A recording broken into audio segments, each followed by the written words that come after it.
If you didn't have your morning cup of coffee, this commercial would wake you up.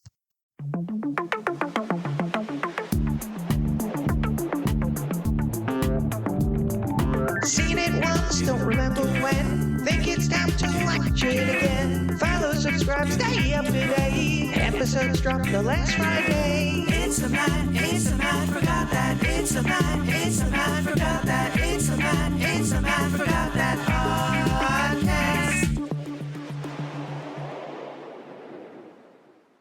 Welcome to the Matt Forgot That podcast, the place to recollect and reminisce. I'm your host, Matt Seroski, filmmaker, film fan. Each episode, I'm going to rewatch and review a movie or TV pilot that I've seen before but don't quite remember. It could be a blockbuster, critic's choice, or cult classic. To join in on the conversation, follow me on Twitter, Instagram, and Facebook at Matt Seroski. You can subscribe to my YouTube page where I'll post videos and clips from the show. If you have any opinions on what I've reviewed, or want to share your own trip down memory lane, use the hashtag MattForgotThat on social. Before we start, I was scrolling through social media recently, and just as a side note, I find the algorithm to be very weird, because I can watch 7 or 8 videos on the same subject, and the next time I log into social media, I have to hunt to find other videos like it. But I click on one cooking video, and suddenly I'm bombarded with hundreds of cooking videos that I could care less about. Someone made a Batman cake, and I thought it looked nice. That's it. I don't need to see every recipe ever invented. So anyway, I was looking at some retro throwback flashback videos, and someone had posted their reactions to commercials that they had seen in their childhood.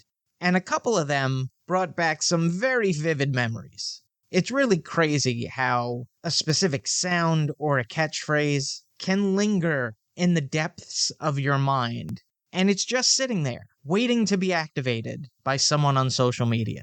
So I went down a YouTube rabbit hole and picked a couple of commercials from the 80s that I grew up with in the New York area, and I'm going to implant them into your brain. The first is Cats. So the one unique thing about growing up in New York is that we have Manhattan, and Manhattan has Broadway. So when you're watching television, you'll see a commercial for whatever's on Broadway, and nothing was more prominent than Cats. One of the creepiest commercials you could ever see as a 6-year-old child. It's a combination of the weird synth music that Andrew Lloyd Webber created and the anthropomorphic cats, whose costumes look like dust bunnies were collected and thrown on a person. Then you had Crazy Eddie's, whose prices were insane. It was an electronics retail chain whose spokesperson was a New York radio DJ named Jerry Carroll, who would basically yell at you for 30 seconds about all the products that were on sale. If you didn't have your morning cup of coffee, this commercial would wake you up. Now, if you want just the opposite of that, a very relaxed, feel-good commercial, you have Mount Airy Lodge. Anyone who's seen this commercial before, all you need is about a second of the notes, and you know their jingle immediately. Now, another earworm is the Milford Plaza commercial. It was a hotel in New York City. I'm not sure if it's there anymore. It's probably been rebranded. But they used the song Lullaby of Broadway while showcasing dancing bellhops, concierges, and chefs. To their credit, this thing had a budget. Not all local commercials can say that. So I've also found another compilation of a bunch of 80s commercials that aired. Big Red, The Clapper, Wendy's Where's the Beef, Being a Toys R Us Kid. How many of these do you remember? And which ones were your favorite? Hit me up on social media using the hashtag MattForgotThat. On to the main attraction. Each review will end with a ranking out of 5 stars. 1 star is skip it, 2 stars watch at your own risk, 3 stars standard fare, 4 stars worth checking out, and 5 stars must see. Now, if I give a title 5 stars, it doesn't mean I'm comparing it to Casablanca, Jaws, or Seinfeld. I rank titles based on other movies or TV series in that genre and at that time period. On this episode of the podcast, I'm rewatching and reviewing Wings from 1990. It was created by David Angle, Peter Casey, and David Lee. The trio would go on to co-create the series Frasier. They also co-wrote the episode. The pilot was directed by James Burrows, who helmed episodes of sitcom Will and Grace, Mike and Molly, Friends, Caroline in the City, Taxi, and Cheers. Tim Daly stars as Joe Hackett. He made his feature film debut in the period drama Diner, but rose to prominence with his role on Wings, where his charm and nuanced comedic timing earned him widespread recognition. This role showcased Daly's ability to balance humor with vulnerability, making him a beloved figure in the ensemble cast. Following Wings, Daly solidified his presence in the TV landscape with his starring role in Private Practice, a successful spin-off of Grey's Anatomy, where he played Dr. Peter Wilder. Daly's career also expanded into voice acting, with his standout work as the voice of Clark Kent and Superman in Superman the Animated Series, which further cemented his status as a versatile talent. The iconic voice role made him a fan favorite among comic book enthusiasts and introduced him to a broader generation of viewers. He returned to a leading role in the political drama Madam Secretary. His commitment to taking on diverse roles has allowed him to remain a respected figure in the entertainment industry, with a lasting impact on both television and animated media. Steven Weber portrays Brian Hackett. After appearing in the soap opera As the World Turns, he garnered widespread recognition for his role in Wings. Weber's sharp wit and impeccable timing alongside co-star Tim Daly made him a fan favorite, and the show became a defining moment of 90s television. His portrayal of Brian was a blend of charm and cynicism, which made him relatable and endearing, earning him critical acclaim and several award nominations. Outside of sitcoms, Weber expanded his range in a variety of genres, cementing his reputation as a versatile character actor. His notable credits include his role in the 1997 horror miniseries The Shining, where he played Jack Torrance in a more subdued but no less menacing portrayal than Jack Nicholson's iconic film performance. He played Principal Gary Bolin in the Netflix coming-of-age drama 13 Reasons Why. Despite his success in dramatic roles, Weber has never fully left comedy behind, making regular appearances in comedy series and films, maintaining his sharp humor. Wings also features Crystal Bernard, Thomas Hayden Church, David Schramm, Rebecca Schull, and Tony Shalhoub. So let's jump into it. This is what I remember. The theme song, because that was my signal to change the channel. Seemed very pretentious, but, classical music is. I matured by the time Frasier came on. But over the years, I've caught an episode here and there, but wasn't a consistent watcher. So this is almost like a first time for me. Now I'm heading off to rewatch the episode.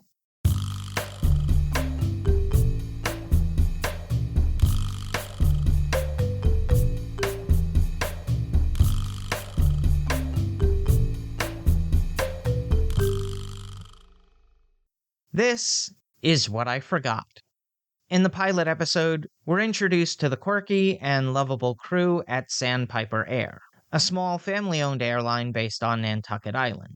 Joe Hackett, a grounded, responsible pilot, returns to the fold, taking over the business after the sudden passing of his father. But Joe's life is upended when his carefree and charming brother, Brian, who ran off with his brother's ex-fiancée, returns to Nantucket after abandoning his career as a commercial pilot to live a more spontaneous life. Their contrasting personalities immediately spark tension as they navigate the challenges of running the airline together. Joe is the serious by-the-book brother, while Brian is carefree with a knack for charm and deflecting responsibility. As the episode unfolds, the Hackett brothers try to reconcile their differences while dealing with the pressures of keeping the airline afloat. Along the way, we're introduced to the quirky staff at Sandpiper, including Helen, a waitress with a complicated history with Joe, and Faye, the sweet, often bewildered airline attendant. The pilot episode, entitled Legacy, sets the tone for the series by blending humor with heartfelt moments, establishing the dynamic between Joe and Brian as the heart of the show. The episode explores themes of family, legacy, and the tension between responsibility and freedom, all the while delivering the sharp wit and lovable characters that would make Wings a standout sitcom. Here's a quote without context. "I want to get upset. I like to get upset. Getting upset makes me happy. You ought to try it sometime." So the pilot sets the tone for the series, mixing comedy and character-driven drama. It focuses on the brothers' relationship, especially the tension that arises from their very different approaches to life and their differing views on their father's legacy. Joe feels obligated to honor their father's memory and legacy, but Brian, in true freewheeling fashion, doesn't take things as seriously. The humor is character-driven and obviously situational. The interactions between Joe and Brian are filled with witty banter, and the eccentric characters like Lowell and Helen, who provide plenty of comedic moments. The balance between lighthearted humor and more emotional moments gives the show a layered feel that is both entertaining and touching. The pacing of the first episode is steady, allowing the characters to be introduced organically without overwhelming the viewer with too much exposition. The direction by James Burrows, a legend in sitcom direction, ensures that the tone remains light while also allowing the emotional stakes to land when necessary. The mix of humor and emotional beats feels natural, and the episode is structured in a way that introduces the central conflicts without bogging down the plot. The small-town charm, quirky characters, and blend of humor and heart make it a promising start for the series. The setup is effective, and while the episode doesn't dive too deeply into long-term storytelling arcs, it sets the stage for the growth of its characters and relationships. Fans of ensemble comedies with heart and humor will find much to enjoy in Wings from the very beginning. Now for a little trivial trivia. Thomas Hayden Church originally auditioned for the role of Brian Hackett. While he didn't hack it, he was cast as Lowell Mather. Wings was produced by Paramount Network Television and aired on NBC.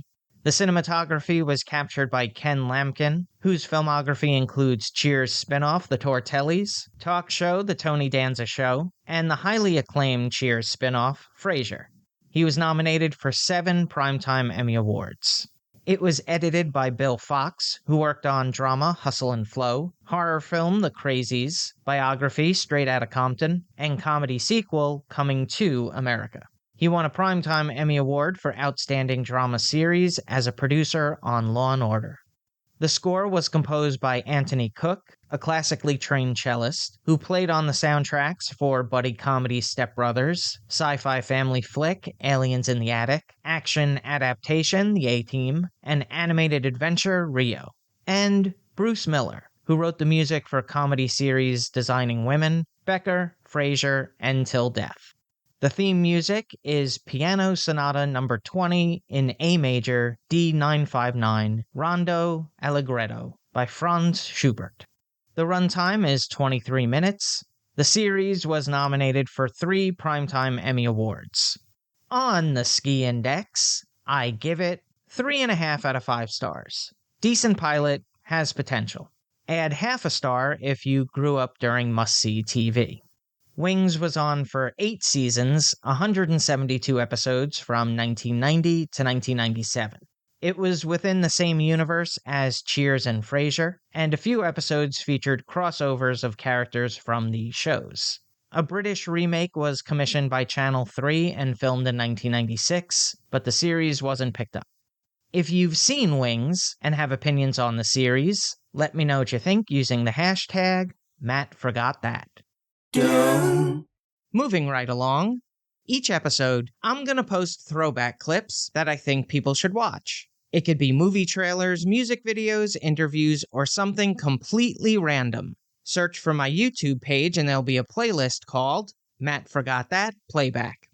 Blessed Union of Souls achieved mainstream success in the 90s pop rock scene, with their infectious melodies, heartfelt lyrics, and timeless ballads. Though they never reached the long-term fame of some of their contemporaries, their music continues to resonate with fans who appreciate their earnest approach to pop rock. Formed in Cincinnati, Ohio, Blessed Union of Souls was primarily led by Jeff Pence and Elliott Sloan. Their early years were spent in relative obscurity, developing their sound and playing local shows. After years of building their reputation, they eventually signed with A&M Records. In 1995, the band released their debut album, Home. It would be certified gold behind the single I Believe. The The powerful yet tender ballad reached number 8 on the Billboard Hot 100. Their second release, Oh Virginia, further cemented their reputation of feel-good pop rock. Their self-titled sophomore album spawned 2 singles, I Wanna Be There and Light in Your Eyes, with both becoming top 40 hits. Their third album, Walking Off the Buzz, released in 1999, was a moderate success behind the single Hey Leonardo, She Likes Me for Me, an upbeat pop rock tune. The Leonardo in question was actor DiCaprio, and there were references to other pop culture figures like Dirty Harry, Cindy Crawford, and Tyson Beckford. Blessed Union of Souls contributed the songs Brother My Brother to the soundtrack of Pokemon, the first movie, and It's All Right to comedy sequel Ace Ventura When Nature Calls. These would be their last mainstream success, as the musical landscape was shifting, and the popularity of the type of pop rock that they succeeded in was starting to wane. They released 3 additional albums, Perception, Close to the Edge, and The Mission Field, on independent labels, and recently celebrated the 25th anniversary of their debut album, Home. Blessed Union of Souls captured a moment in music, blending genres, and the sincere with the silly, constantly revisiting their past success while exploring new musical territories. While they may not have been as ubiquitous as other bands of the era, Blessed Union of Souls carved out a lasting legacy as a band that never stopped believing in their ability to connect with their listeners. I've selected a couple of clips of their biggest hits. They're all available in the Matt Forgot That playback playlist on YouTube. Check it out. Now it's time for the recommendation. Yes, that's the word recommendation with Matt in the middle. I'm going to end each podcast with my own recommendation of a nostalgic movie or TV series. Today I'm talking about Peacemaker. Created by James Gunn, the mind behind horror comedy Slither, and Marvel's Guardians of the Galaxy trilogy. A spin-off from The Suicide Squad, the action picks up the story of the anti-hero Chris Smith, aka Peacemaker, who survived the events of the film, and dives deeper into the character, exploring his troubled past, complex relationships, and evolving moral compass. After being recruited by a secret government organization led by the no-nonsense Amanda Waller, Peacemaker is tasked with leading a team on a mission to eliminate extraterrestrial threats known as Project Butterfly. The team includes a ragtag group of government agents, such as the tough but loyal Amelia Harcourt, tech expert John Economos, and the sharp-tongued Leota Abadayo. Along the way, Peacemaker must reconcile his violent tendencies and deeply ingrained belief in peace at any cost, while contending with the emotional baggage of his past, including his toxic father, Augie Smith, and the unresolved trauma of his upbringing. While engaging in high-stakes missions to protect the world from the alien invasion, Peacemaker grapples with questions of redemption, identity, and what it means to be a hero. At the heart of the series is a surprising emotional depth that contrasts with the absurd, often crude humor. It stars John Cena in the titular role, Danielle Brooks, Freddie Stroma, Chakudi Awuji, Jennifer Holland, Steve Agee, and Robert Patrick. It also features Tim Meadows, Michael Rooker, and Frank Grillo, who joins in Season 2. One of the most compelling aspects of Peacemaker is how it blends various tones and genres. The show rides on the coattails of the Suicide Squad's chaotic, anti-hero energy, maintaining its sharp, irreverent humor, while incorporating surprising moments of vulnerability and heart. As present in other James Gunn projects, there's a balance of dark humor and violence. But the show doesn't just revel in absurdity for the sake of it. Instead, it uses humor as a way to cope with darker themes. Characters deflect emotional complexity through jokes or self-deprecating humor, but the narrative quietly builds toward a recognition of their pain, leading to moments of unexpected sincerity. While John Cena is no stranger to acting, Peacemaker marks a significant turning point in his career. His portrayal of the character adds a depth and vulnerability that goes far beyond his previous roles in action movies or the WWE. Cena's comedic timing is impeccable, but he also succeeds in portraying the sadness and confusion that lies beneath Peacemaker's macho exterior. Peacemaker benefits greatly from its ensemble cast, which brings a delightful mix of eccentric personalities to the table. The show is a rare superhero series that combines high-octane action, irreverent humor, and genuine emotional depth.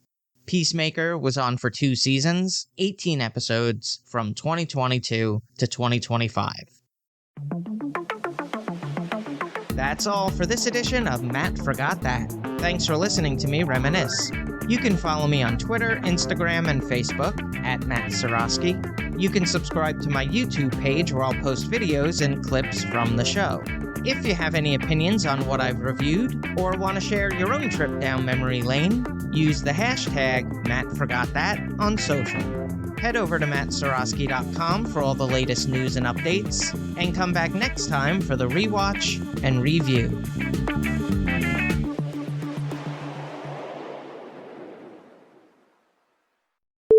And the episode is structured in a way that introduces the central conflicts without bogging down the plot. Whose filmography includes Cheers spinoff The Tortellis, talk show The Danny Tanner. But they use the song Lullaby of Broadway while showcaking. And while the episode doesn't dive too deeply into long-term storytelling, wow, I don't even know what I said. I have to rewind that.